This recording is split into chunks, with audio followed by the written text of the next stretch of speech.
Okay, welcome everyone.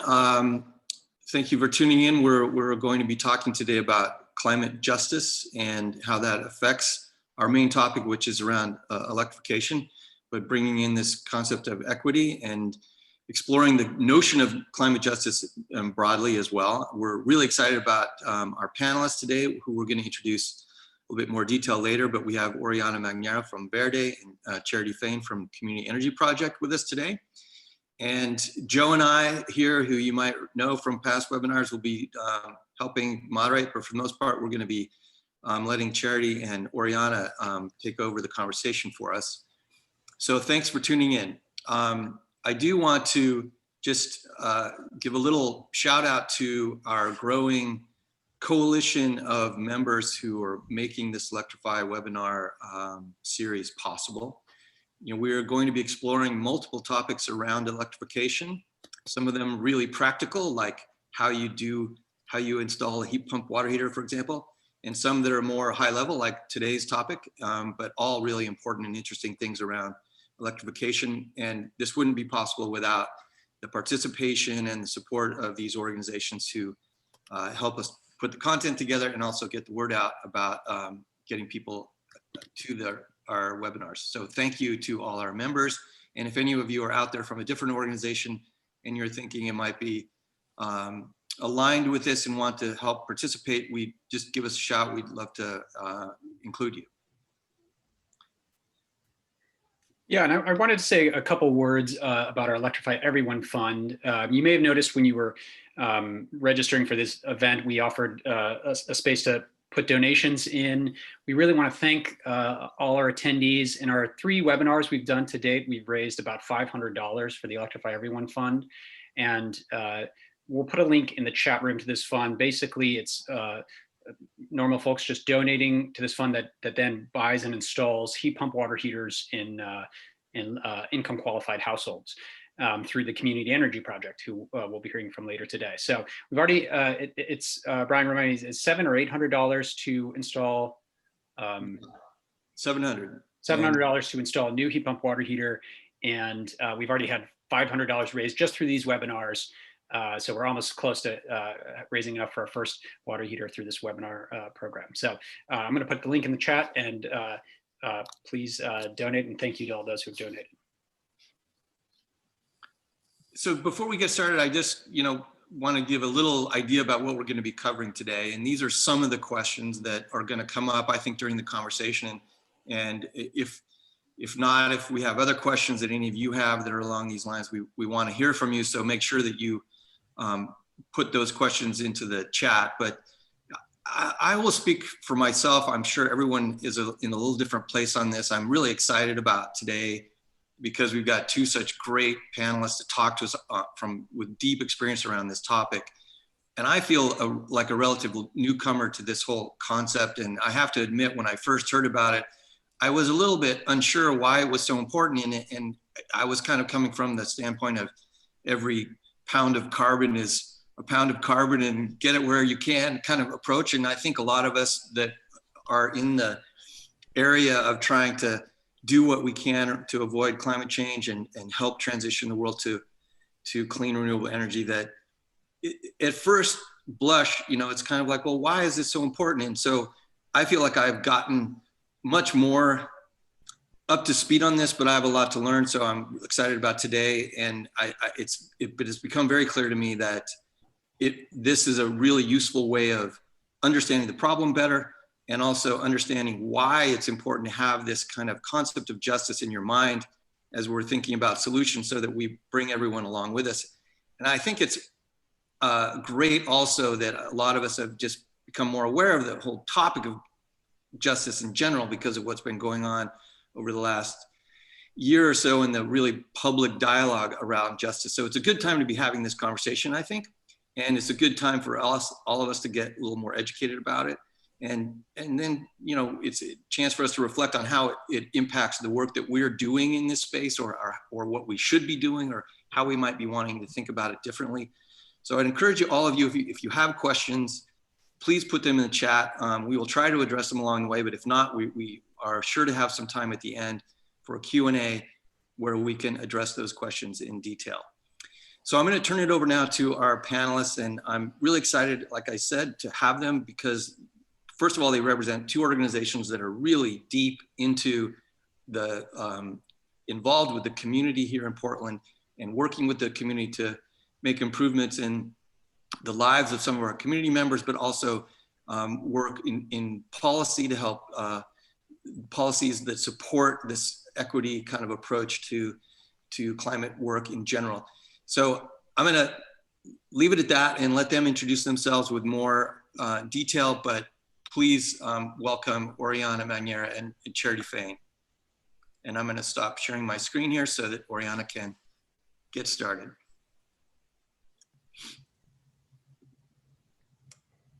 Thanks all for having us today, and thanks for your patience as I get this queued up.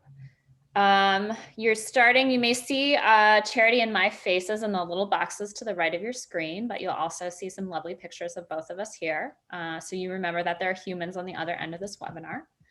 And we're going to cover a few important topics today. One, we're going to start by grounding and why is this an important conversation to have? And Joe alluded to that a little bit. Sometimes I think folks are confronted with the idea of justice and ask, why am I supposed to care about this? Or I get that it's important and I get that it's something that people are protesting for right now, but how does it relate to climate? And then we'll talk a little bit more about what does justice mean in a specific environmental context? Why is electrification important and how environmental justice and electrification can intertwine? How that work can be done in a way that is just, because there are very strong possibilities that it can be done in ways that are not just and do not serve community and can do harm. And then we'll talk about how to actually put it in practice and make things happen. So I'll let Charity start by explaining a little bit about herself and Community Energy Project. I'll share a little bit about Verde and we'll dig in. Thank you, Oriana. Hi, this is Charity. I'm the Executive Director at Community Energy Project, and I've been here about 7 years. And at Community Energy Project, we believe that everyone deserves a safe, healthy, and efficient home, regardless of income. So for about 40 years, we've been started in and working with what we now are calling frontline communities. And our work has really been rooted in weatherization and energy efficiency from the very beginning. Right now, our programs primarily focus in two ways: through community workshops, where we teach people how to do weatherization or attic installations themselves. We are also the low-income facilitators for Oregon Community Solar and help to enroll people into that program. And relevant maybe to this discussion is we also do direct in-home services where we do weatherization, energy efficiency upgrades, and other types of safety and maintenance repairs on low-income households. And then we also do home energy score here locally and can offer advice and help you connect with financing. So we cover a lot of different areas that we talk about today and how we're really kind of equity focused. As I alluded to, we started really in the living rooms of Black homeowners in Portland 40 years ago, and almost all of our clients are low income and the majority of our clients identify as people of color. So Oriana, I'll pass on to you.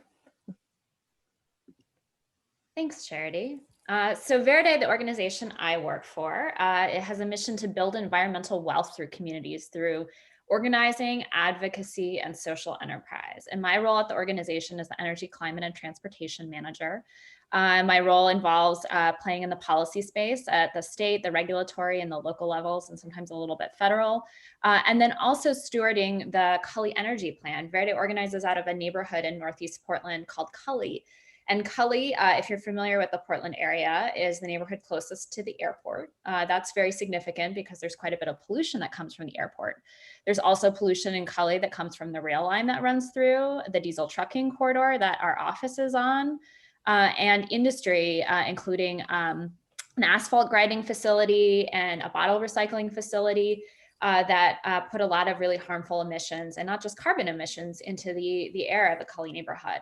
So my organization has been working to build environmental wealth, which means adding parks and rain gardens, using conservation and generation projects through this Cully energy plan to build wealth in communities, but then also to enhance community resiliency and stability. And resiliency, not just from a disaster preparedness or grid hardening perspective, but also in that sense that communities can remain whole. Because one of the risks that comes from making improvements in a neighborhood, like building a park, which we were able to do in partnership with the city, and do so through a community design process and social enterprise to provide workforce for that park, or when you put solar panels on a home, or you build community solar and give that access to a neighborhood, that leads to gentrification if it's not done carefully, because you're prioritizing the environmental benefits over the community members, and finding out innovative ways to help folks remain in their communities, and also acknowledging the ways that those conservation and generation projects can be tools to lower energy bills, are opportunities for ownership models, and can build wealth, which leads to stability and helps to correct generational wealth gaps. So we're going to talk a little bit more about why this conversation is important. And you've heard that alluded to in the missions of both Community Energy Project and Verde. And in this moment, the conversation around energy is particularly important because folks are spending more time in their homes due to COVID. People are losing jobs. Energy bills are going up, but income is going down. So energy burden is increasing, and energy burden is also already greatest in Black, Indigenous, and other communities of color, especially Black and Indigenous communities. And folks with lower incomes are most energy burdened. In the state of Oregon, folks living in the southeastern, kind of more rural part of the state are the most energy burdened, and the area around Bend has the most folks who are energy burdened in the state. And so I think it's very important to have this conversation now about how do we do this equitably? Because if we don't make the important system change that we need to make, the risks of electrification and the costs of electrification can be passed on to community members in ways that are intended if we don't have things like rate discounts or low-income rate classes that can help make sure that folks have lower energy bills that are more affordable first. So that's the stage a little bit, and I'll let Charity talk a little bit more about some of the values context. Yeah, so when we're asked at CEP to talk about this issue, we often, you're right, like to talk about values. So a question we like to ask is, who do we think about when we want to celebrate an environmentalist? And how do we define what an environmentalist is or does? So maybe you're thinking about someone who has a house with solar panels, or drives an electric vehicle, rides their bike to work every day, or possibly even shops for ethical brands. And you're right, those are great actions that environmentalists do take all the time. But we like to ask, why is driving an EV better than taking mass transit? And does a person in a large house with solar panels have a smaller carbon footprint than someone, for example, who lives in a multifamily housing that shares a building with dozens, if not hundreds of others? Why is buying ethical brands of new clothing somehow better than shopping at a secondhand store like Goodwill? These are actions that people with lower incomes often take. And why aren't we celebrating those actions as environmental actions? When we have such a narrow definition of what environmental is, we fail to acknowledge the work that so many frontline communities are already doing, and we fail to see our greatest possible allies in stopping the climate crisis. A few years ago, CEP started really to get more involved in the environmental policy world, where we'd been really direct service before, and we really started to notice a few themes that were really misconceptions that we started to see all the time when talking about low-income communities that really kind of worried us. And those misconceptions were things like somehow access and interest are the same thing. Just because someone doesn't have access to solar panels on their house doesn't mean they're not interested. And we would start to bring that up, and people would say to us, well, clearly nobody has this, they're not interested. And that became very worrying to us, this misconception that access and interests are connected. We also started to hear a lot of people saying over and over again, oh, low-income communities are too in crisis to care. Or, people really have to have skin in the game.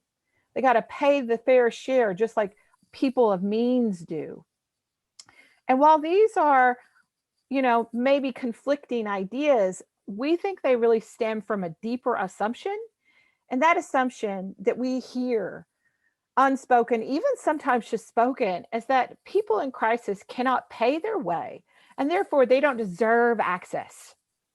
That maybe if they worked a little harder, maybe they would also get to buy the right things. And these are real assumptions that are kind of underlying a lot of program design that we see, and we have to dispel them. But what's even bigger worrying to us often is kind of this assumption that equity is a distraction. And Brian kind of brought that up earlier. He was thinking about that, right? We got to get the carbon wherever we can. We get that like eco anxiety is real and that it feels like the world is coming to an end and we all want to do what we can. And people are afraid that if we pursue perfection instead of just good enough, that we won't get anywhere. But what we're saying is equity is not a distraction. It is the missing piece that without it, we cannot have a just transition and we will not be able to get where we need to go.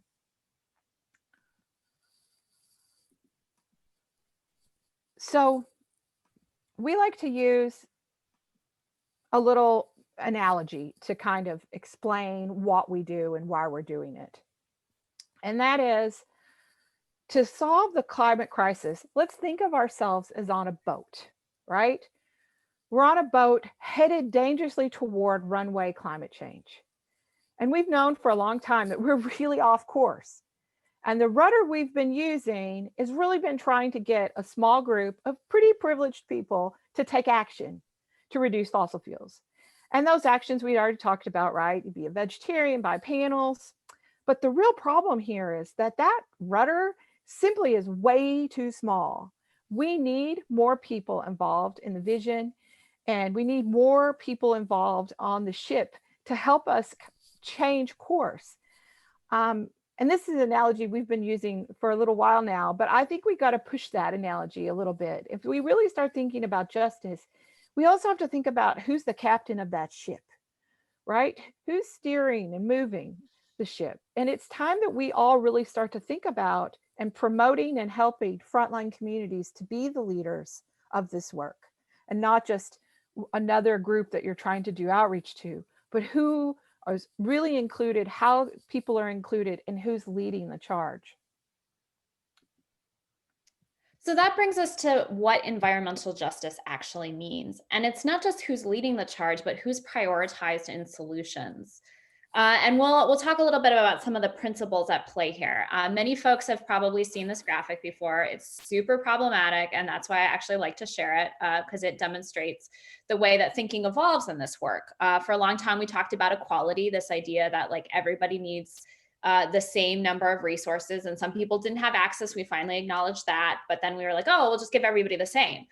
But that doesn't account for the fact that not everybody is starting from the same place, that issue of generational wealth, that the history of redlining that has led many communities to be pushed out of neighborhoods or to never have access to neighborhoods or never have access to home ownership, has led to vast disparities and the poverty that we see in a lot of communities today. It's systemic, and it was by design through racist practices.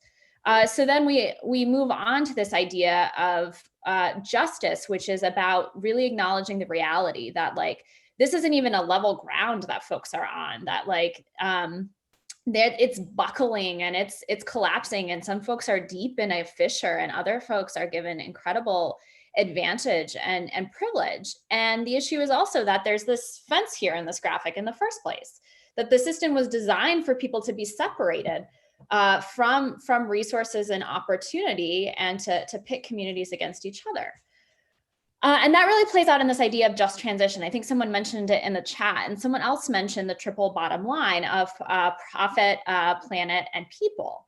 And I think that last concept is one that really gets at kind of equality and equity, less so than justice, because a lot of the time profit is pitted against people and planet. And so the idea of a just transition is one that moves from an extractive economy that's not just moving away from fossil fuels and the resources we use, and that we're literally digging them out of the ground, or but also this idea that we have extractive practices of labor, we have extractive practices of capital, And we have ways that those pieces are entrenched and enclosed, that we really need to move towards a more regenerative economy, one that is focused on community well-being and community care and collectivism, one that is more focused on local resources and local economies, smaller microgrids, as opposed to these big centralized energy systems that do harm in terms of the resources that they extract. But also we see that the infrastructure does not serve us with the fires that have been caused by our transmission system. Versus a microgrid, which is more resilient and hardened and more community focused in its design in a very literal way. So we're really not saying that profit is not something that we can seek out in that work, because I think sometimes when we talk about moving to a new economy, we leave out many of the communities who haven't benefited from different economic structures in the past, but really how are we moving away from market solutions, and how are we moving towards more holistic solutions that draw from community need first, rather than the needs of an economy or the needs of an energy system, the needs of the grid. We're starting with people, we're starting with a human-centered approach. So the principles of environmental justice means distributing benefits and burdens. From that first graphic, you see that benefits and burdens are not distributed equally, that equality is not possible because of that fact. And that we can really acknowledge who is burdened and try to prevent harm in the policies that we're making, provide benefit, understand who is going to benefit, and how do we balance that out or create reparative or restorative access. And really at the end of the day, it's about who's at that table. Again, who is driving the ship. And maybe you don't have a structure where you have one captain, but maybe it's more like a gigantic rowboat and we're all rowing together and folks are moving more collectively. Like we have this very individualistic approach sometimes to our problem solving, and this idea that only one person or one organization or one entity can solve that solution. Environmental justice is really about bringing community to the table in a collective and holistic and meaningful way. And environmental justice communities are Black, Indigenous, and other communities of color, communities experiencing lower incomes, tribal communities or members of federally recognized tribes, rural communities, including under-resourced communities, communities without a lot of infrastructure, coastal communities. And really it comes down to, and this is kind of the more Oregon-focused definition, so it may be different in different states. It's based on like who is benefited and who is burdened by environmental health hazards or economic opportunity. And really it comes down to who hasn't been at the table, or who's maybe been invited to the table, but after the cake is already baked and a policy is made and somebody's been invited to be inclusive, but not in a way that's truly, truly meaningful. So really figuring out who are those folks. And those are also the folks who are most impacted by our climate crisis, who are most at risk, who have the most skin in the game in terms of what is at risk and what could be lost. And I'll kick it to Charity to talk a little bit about CEP's work, really understanding that value of mitigating the climate crisis. Yeah, so we wanted, to talk to the people that we serve and that we're in partnership with. And so we went out and asked people, what are your values? How do you value working on climate change and slowing climate change? And also to dispel some of those conversations that are some of the myths that we had been hearing, again, that people don't care. And by a wide margin, our participants say they care greatly. It is by far the most important topic.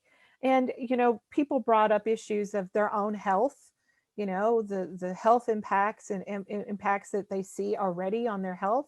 And then, just like most people thinking about the future, and participants would bring up, what it means for their family in the future and their children.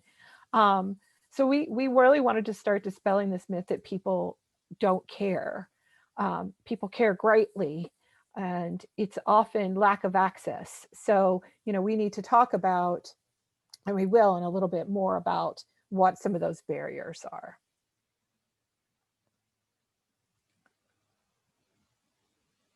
Now we'll talk a little bit more about the issue at hand, which is electrification. And for those of you who were really excited to get into the wonky details and see some graphs, you're about to see some graphs.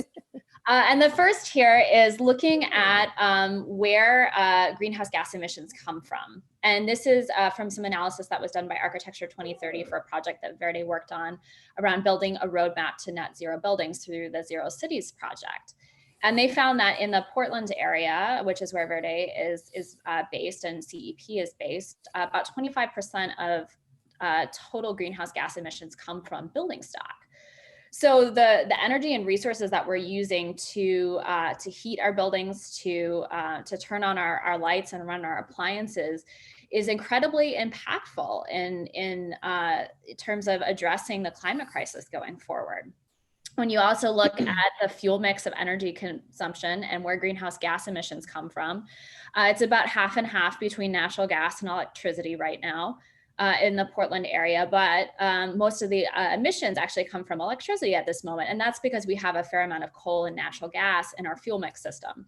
So part of the solution around electrification is not just switching over homes and businesses and buildings, but addressing that fuel mix that goes into our electricity system and ensuring that it is one that is more renewable, one that is more local, and certainly from Verde's perspective, one that's actually building more community opportunity.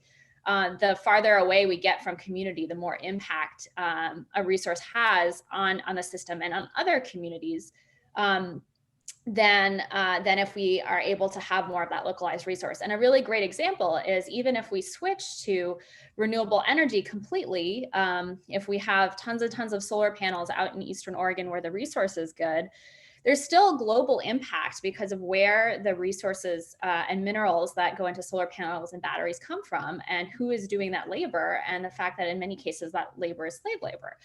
That doesn't mean that we don't switch to renewables, but we have to think about those balancing of benefits and burdens throughout the system, and not just at the community level, but who's being impacted globally.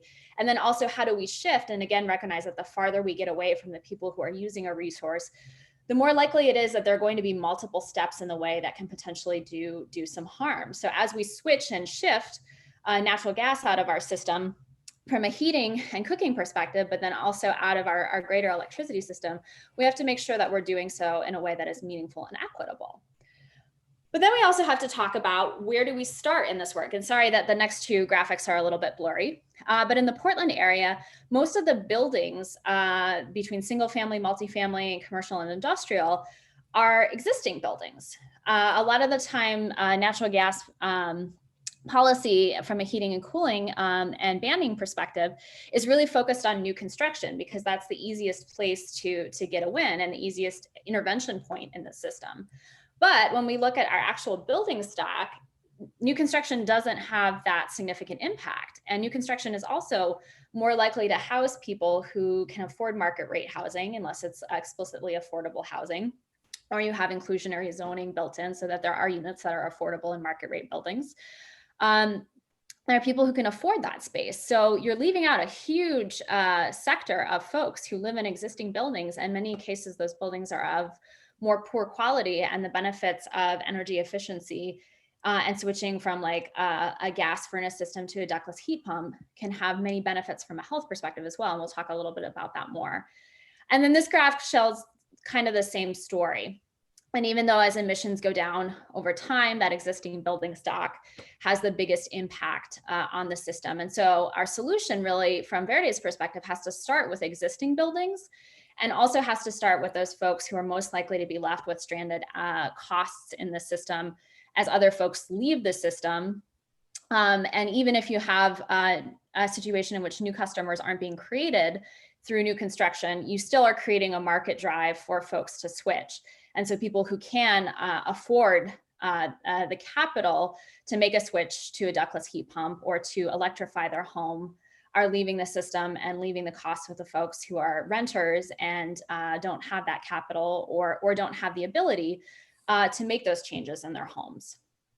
And I'll turn it over to Charity to talk a little bit more about why this switch is so important and why centering equity in the work is so key to actually having a successful solution.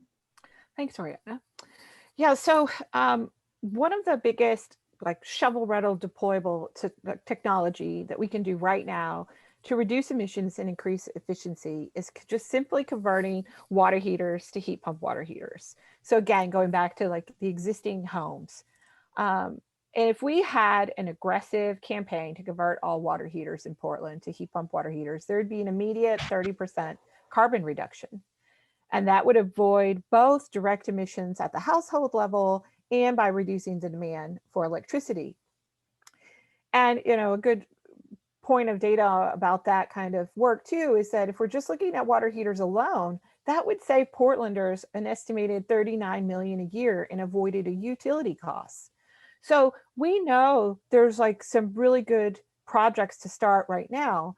And, those are some of the carbon benefits, but we also have real non-energy benefits that come with having a all electric home that I'm sure plenty of people listening today do know about. There's the non-energy benefits of, just cleaner air in the home. That means less trips to the hospital for asthma. We know that there's less truancy in schools when there's like a deep retrofit done in a home. And there's also, benefits beyond the individual and carbon. Really, there's so much talk about a Green New Deal, for example, because of the jobs it will create. Jobs that are really good jobs with good benefits that require, skilled labor force. So there's real opportunity to be thinking about what electrification for a home means, both in what we can save on a carbon level, but also what are those, non-energy benefits that trickle out of such efforts. So why is that? What's going on then in low-income communities in this regard? We know from studies that, for example, the Department of Energy has done on energy burden and many other agencies, that low-income households really just have a greater impact. CEP this last year also wanted to find out more about what our clients are facing, in part because we wanted the data, but we also wanted them to feel more part of our organization and how we might plan projects for the future and thinking about how we do our work rooted in community. So we went out, and this last year we used the home energy score because our staff are licensed in doing that score. And it's a great baseline data collection system.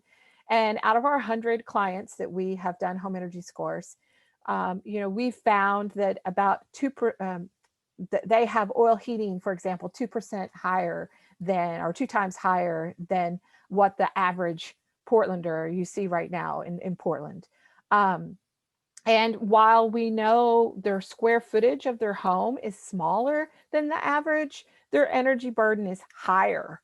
And we know that's because they've been left out of prior energy transitions. Like, they're still on oil. They didn't get the work that was moving people off of oil. And they have a lot of deferred maintenance in their homes around that is adding to that energy burden. So, we know right now that the situation for the homeowners we work with is worse and needs a different approach than what we've done in the past on how to get, electrification move beyond what the efforts are right now. So if you go beyond, like, why are people, what's going on? Why are these homes in the state they're in right now, right? Why hasn't the electrification movement really reached them? I think there are several barriers. One of the biggest ones, people like gas, right? It's really cheap to use for right now. While those costs can fluctuate, and who knows what will happen in the future, right now it's reliable and cheap for them. I mean, we've even had clients who told us they don't want to lose their oil, even though oil costs more, but because they understand it and they know how to use it and they know how to control it. So, we find our clients are not always interested or wanting to fuel switch. So there's a real opportunity there for some education around the benefits. But the real big reason, honestly, is it's really expensive. It's expensive to fuel switch. Those upfront costs for electrification are high. And in the homes that we work in, it's not just the cost of the unit or the installation. People might need an electric panel upgraded. They might need new circuits added. There might be some other repairs needed for their home to be ready for electrification. And the reality is that a lot of the programs that have been designed in the past, you know, an incentive-based program, like the underlying assumptions of those programs, again, going back to some of the stuff we were talking about, where they assume that you need to access an incentive, you need to put money up yourselves. Well, what happens when you don't have money or access to that resource to be able to pay that upfront cost? You don't access the program, even though you might care again. And then we have traditionally a very narrow-minded or narrowly defined definition of what cost effectiveness is in order to calculate what an incentive might be.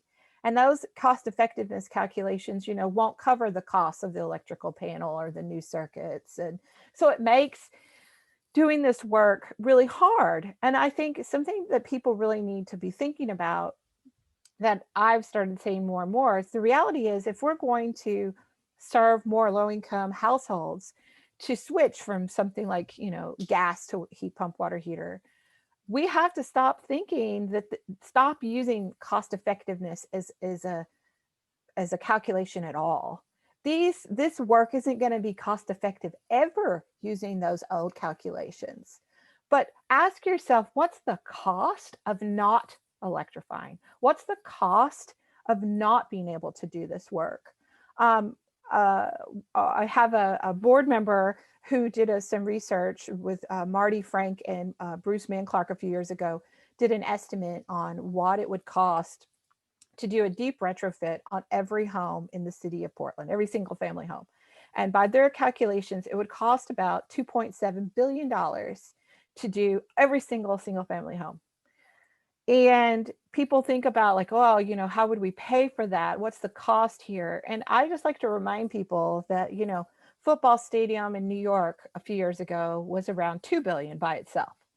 So if we have the money to build a football stadium, why can't we have the money as a community, as a group of people that care about climate, to find ways to fund this work for free for low-income communities?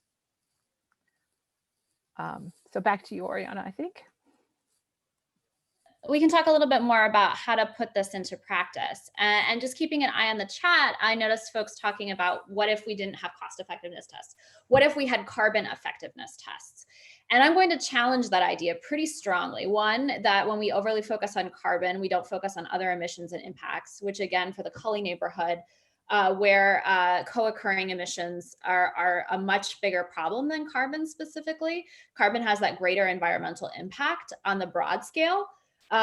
But when we actually think about targeting solutions and using targeted universalism, we have to address other emissions as well. And so that's why Race Forward for the Zero Cities Project put together this balancing of racial equity and carbon reductions. We know we have to do this broader scale carbon reductions work in order to mitigate the climate crisis. But if we only focus on that, we're not actually going to have a justice impact on communities. We're not actually going to balance benefits and burdens effectively. We're going to create new burdens that aren't intended. And that's played out in California right now with some work done by Laura Cushing at UCLA, which has found that while the cap and trade program in California has led to economy-wide emissions reductions, those co-occurring emissions have gone up in frontline communities, in particular BIPOC communities located near refineries that are using offsets or banking allowances as ways to comply with the program and not actually reducing emissions. So that's an example of a very carbon-focused program, creating a market around carbon, but not one that really grounded in racial equity, even though the funds raised through that market trading have benefited communities through investments. It wasn't an environmental justice or racial justice first policy. So this is, I think, a very useful tool. So if there's an alternative to cost effectiveness tests, is one that does take into account carbon, but takes into account community benefits more and acknowledges that reducing emissions is an important community benefit in this work, and addressing not just outdoor air quality, but indoor air quality, because of the health impacts that come in particular from gas cooking stoves. The indoor air quality for homes that use gas cooking stoves is tremendously impacted compared to folks who are using more induction forms of cooking. And the same goes for natural gas heating, that those are impacting people's health and commingling with existing air pollution on the outdoor side.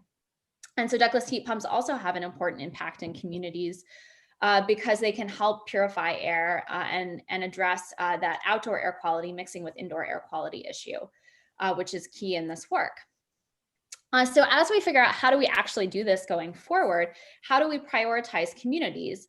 That work starts with first saying who are the communities most impacted by the climate crisis, who are the communities who most need electrification, and starting with them rather than policies that start with new construction and the folks who can afford market rate new construction, but really saying what are the homes that have not only an indoor air quality impact from natural gas, but also maybe in incredibly poor condition and need to be weatherized, or need energy efficiency improvements and need carpet removed and asthma triggers removed. How do we do that work? And that starts by understanding what community needs are. And this is a graphic that was created by Movement Strategy Center, which is an organization that does a lot of community involvement work out of the Bay Area. And it looks at the ways in which different programs involve or collaborate with community. And it can start with just informing them, letting them know the basics of the impacts of natural gas, but saying we're going to do a new construction natural gas ban, here's how you can support it. It has these great benefits.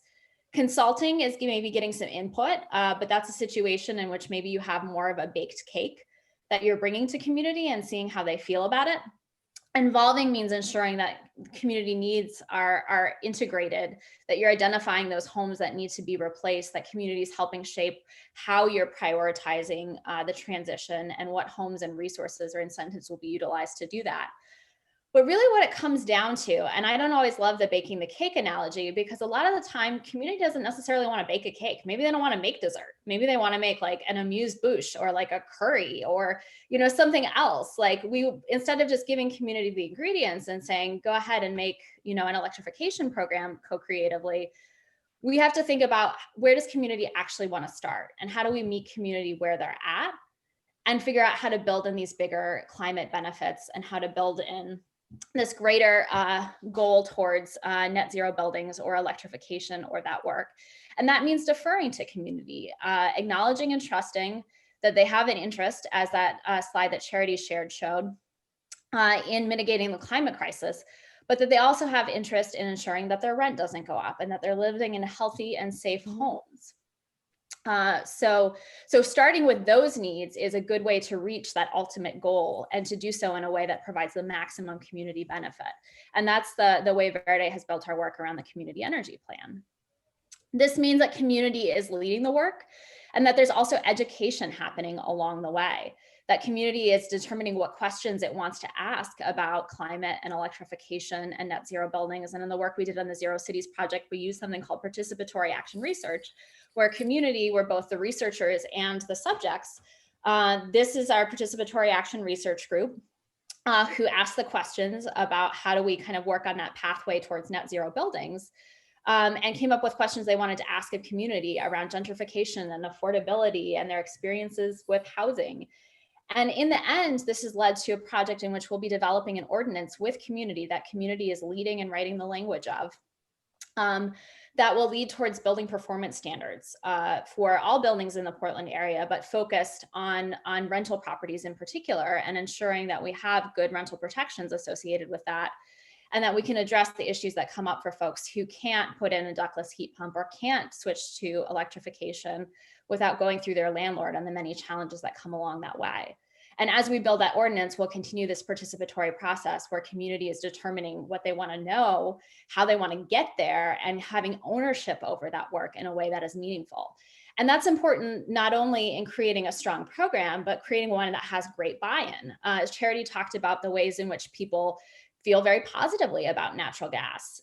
We don't achieve switching that perception by telling people that they're wrong. We achieve that by giving people the opportunity to ask questions, engage knowledge, and follow the journeys that we've gone on to better understand why our systems need to change.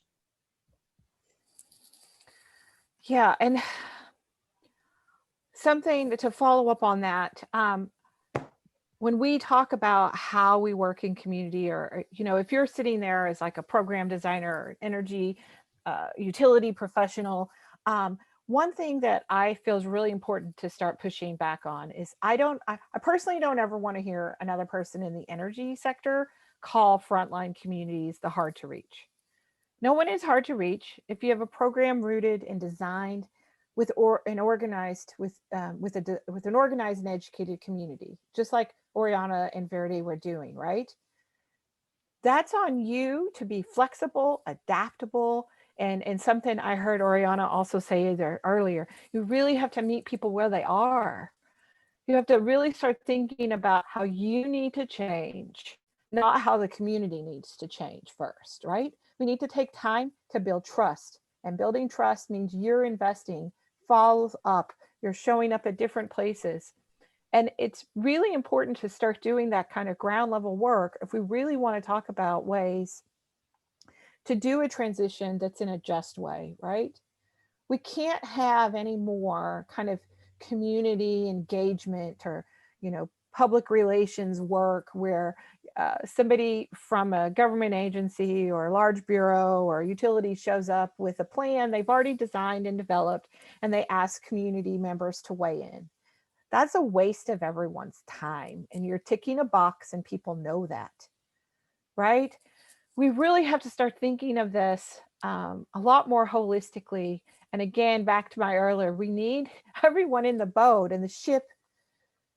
We need to think of change about how we interact and how's leading, and really think about justice in a different way, that it's integral and part of the entire conversation from the beginning. And it's a practice that we all start to use throughout whatever you are in your organization or wherever you're sitting, that it's something that we use as a model and as a way forward.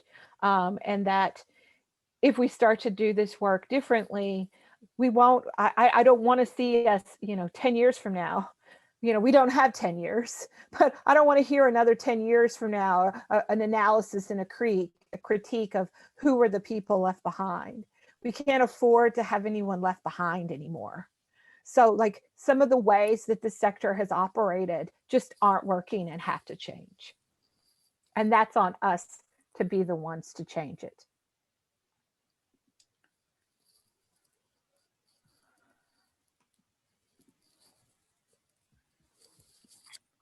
Great. Thank you, Charity and Oriana. That was fantastic. There are several things I wanted to kind of maybe get into a little deeper around that. I mean, one, and specifically, I think this idea of something you just ended on there, Charity, around the programs we have now just have to change in order to work better. I mean, one of the things that's really become clear to me as I've gotten deeper into this is something that we think of a lot. I think this is a kind of theme through life in general, but it's very specific to environmental action or climate change action. There are programs that we love, that are near and dear to us, like Energy Trust of Oregon is a great example of this, where there's incentive money that's out there for energy efficiency and incentives for upgrades on equipment and that sort of thing. And so I'll just use an example, like if in some cases, if you're a homeowner, you could get hundreds of dollars to lower the cost of a heat pump water heater, for example. But when you actually think about who can use those incentives and where that money ends up going, in general, it's going to go to people who can afford to make those adjustments, right? So in general, that money is collected from all of us, but it ends up going to the people who have the means to take advantage of those incentives. In general, that's my experience. I'd love you to dive in more on that, but to me, that's a good example of how we need to change our thinking about our programs, because on the surface of it, that looks like a really great program that everyone benefits from, but in actual fact, it tends to push the incentives towards the upper middle income part of the spectrum and leaves out the very people who could benefit the most in many ways from those changes. So could you maybe, I know you guys are close to that, I'd love to hear your thoughts on that topic. Yeah, that's what I was getting to earlier when I was talking about, incentive program assumes you have money to put in, right? And then if you don't, there are some mechanisms in place to help people get some credit, right? To help, there's sometimes credit systems, but a lot of people simply just don't have the money, or there's other places they want to put that money. There's other needs and other things that they value in their life, you know, like that's why I feel like strongly, when we're talking about the work that we need to do in low-income communities, the incentives can be a way to continue to pay, but the programs need to be funded 100%. We should not be asking people of very limited means to pay this. Oriana said something earlier, you know, like this misconception about that I brought up about like people need to have skin in the game. Well, they do already have skin in the game in different ways, right? Like it's I think it's changing our perceptions. And again, those incentives are often based on how they calculate what is available to incentive and how much an incentive can be.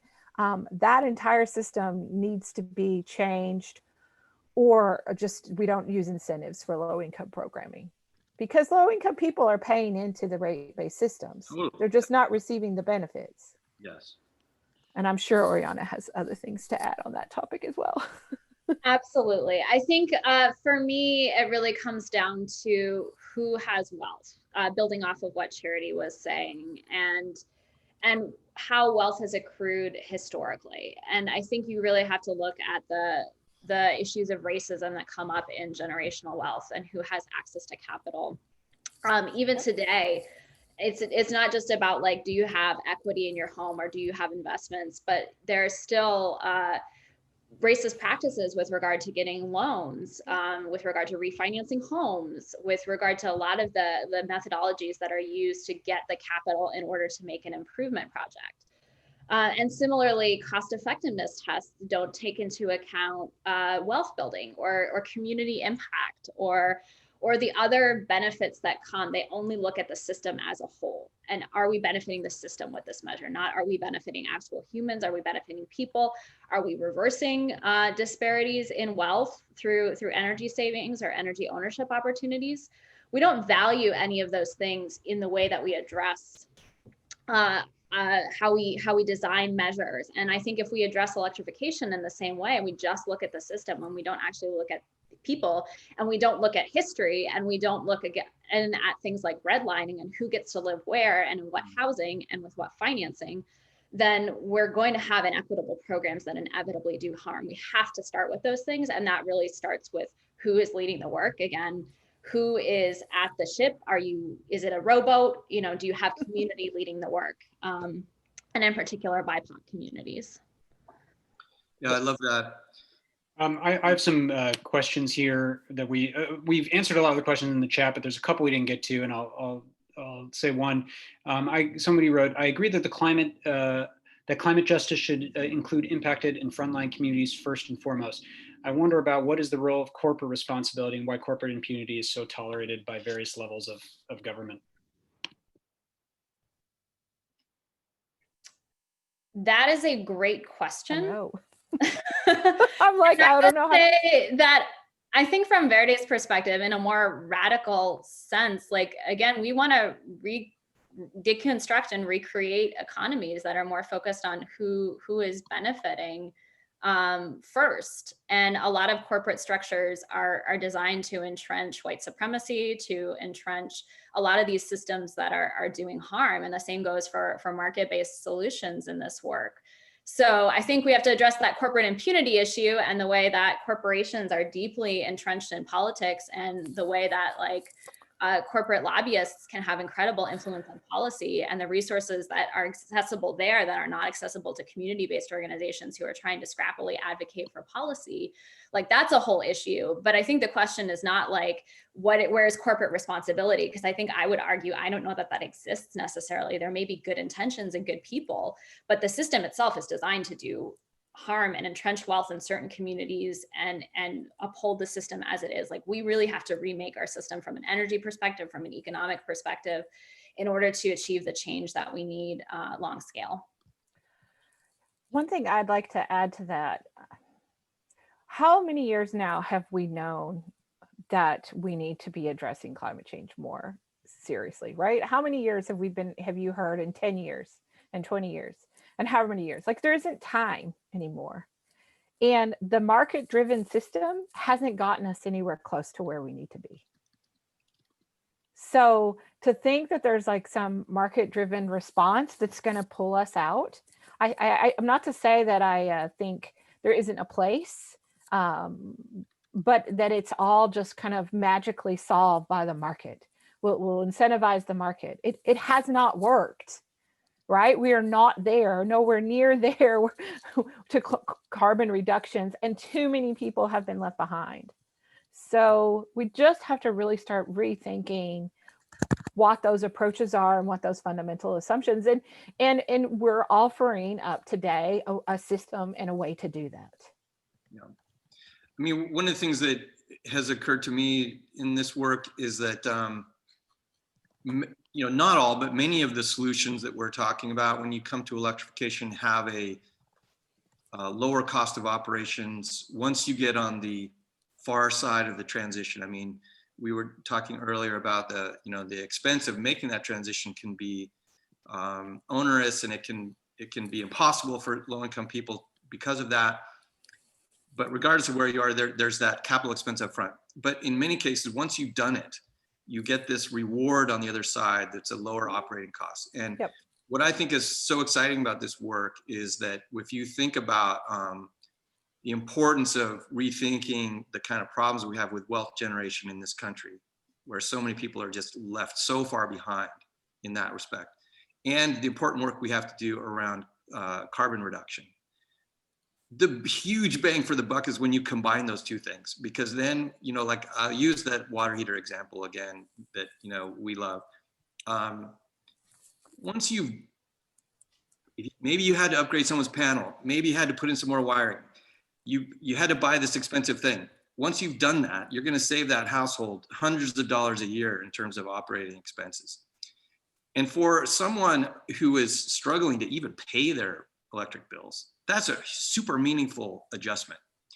Whereas, the farther up the income scale you get to people, the less important that monetary difference is in the big picture. But for people who are income qualified, that's going to make a big difference to the way their life runs. And multiply that out by hundreds and thousands of people and other kinds of programs like the ductless heat pump work that Verde does to get people off of really expensive baseboard electric heat, those kinds of programs.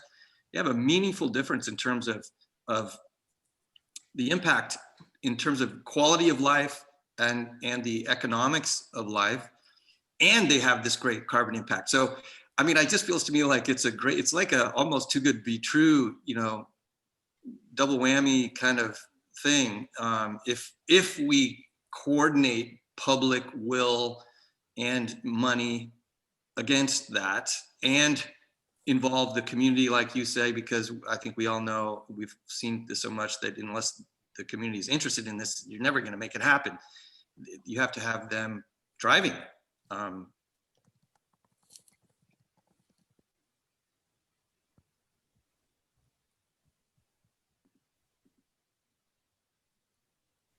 Well, maybe just to wrap up, I have one question for Oriana and Charity.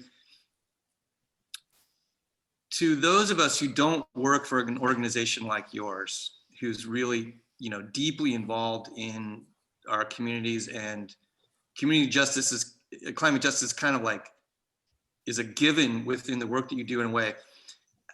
For those of us who aren't in organizations like that, do you have any advice for us on how to help support this kind of work or use our energy better to make this stuff happen? Any tips for us who are more a little bit, you could say it more on the outside of this topic from a day-to-day standpoint?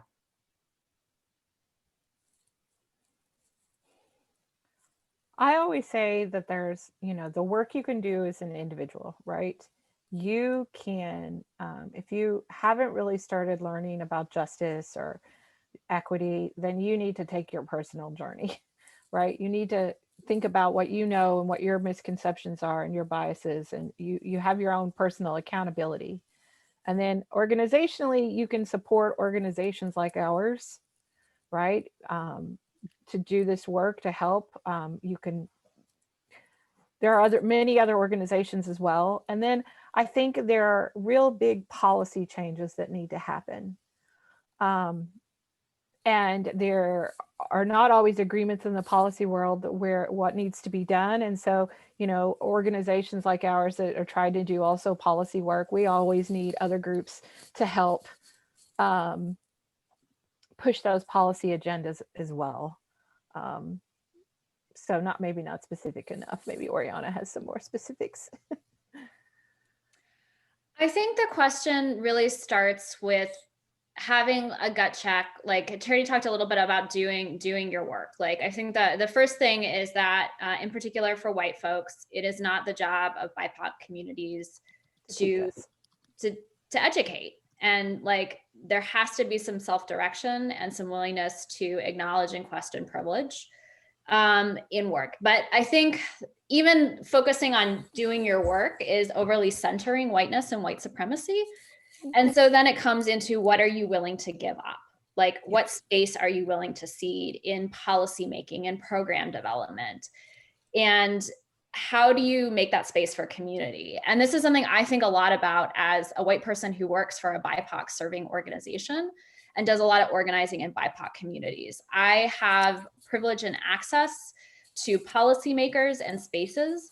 And I think constantly about how do I move in, how do I take space, and then how do I, and when do I step aside effectively so that community can come in and take that space, and in particular, Black, Indigenous, and other communities of color can take that space. And I think that's what we've really tried to do with some of the participatory action research work is how do we leverage the access that we have? How do we leverage the knowledge that we have?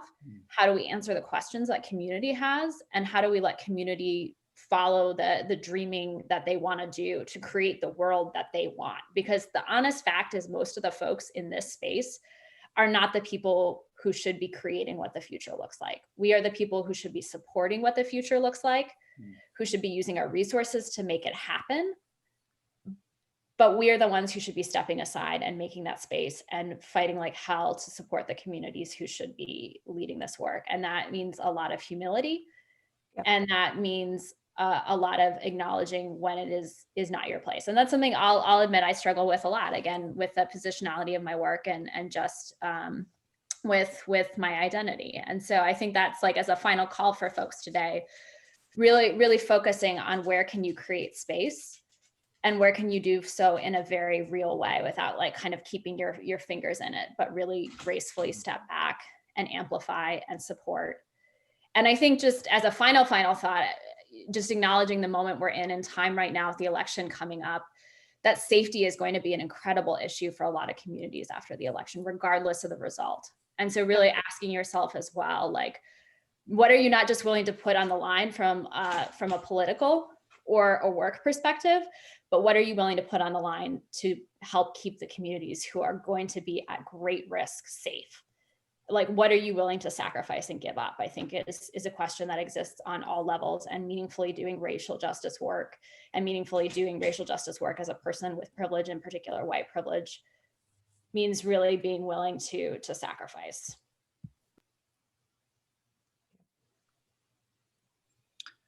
Well, I think that's great. And maybe that's a good way to end it. I think we could keep going. I certainly would love to talk about this longer, but I want to respect people's time. We're a little over the hour. So Joe, unless you have any other final thoughts, or should we just say thank you to everybody? Really appreciate your time, Charity and Oriana. Thank you so much. And I think we got a lot out of that. And thank you all for tuning in. If you have more questions about electrification, please check out our website or send us a message. If we can't answer it, your question, we can probably direct you to someone who can. And good luck to all of you who have your own electrification projects going on out there. And I think today is a good thought starter for how we might change our thinking a little bit differently about what we do and how we do it so that we are really embracing this concept of equity. So thanks again, everyone, and hope to see you at one of our later webinars. Real quick, folks, we'll be sending the slides and the video to everyone. There were a lot of questions about that. So we'll be sending that in an email probably tomorrow. Great. Thanks to everyone. Thank you, everybody. Thank you.